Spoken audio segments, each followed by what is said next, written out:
wala kang maririnig Correct.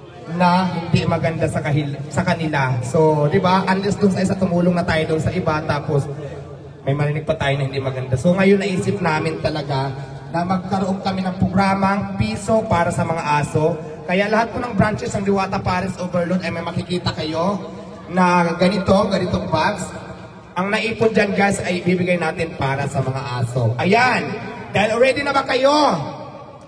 Pipili na tayo ngayon ng unang mananalo ng bag na kulay orange. Please like, follow, and share. Pumunta ka sa ICTPS kasi dito kami, live ang ICTPS ngayon at sa Diwata Paris.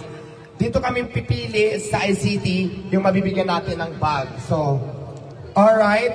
Anong mechanics natin, sis? Ikaw, papahulaan na lang tayo. Hula ulit.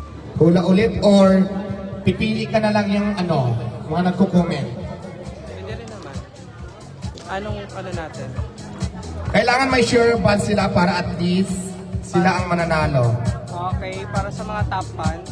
Ayan, para sa mga top fan, ang unang mananalo ng bag, ang top fan po ng nanonood ngayon sa ICTPS Live. Pumunta na kayo at may pipili. Ayaw pa awat, paano ko pipigilin ang mga taong sabik laging kumain. Diwata Paris, hayop ang kasikatan. Ang mga vendors kanyang natutulungan. Lalong dumami ngayon ang parisan. May Paris Overload na rin kahit saan.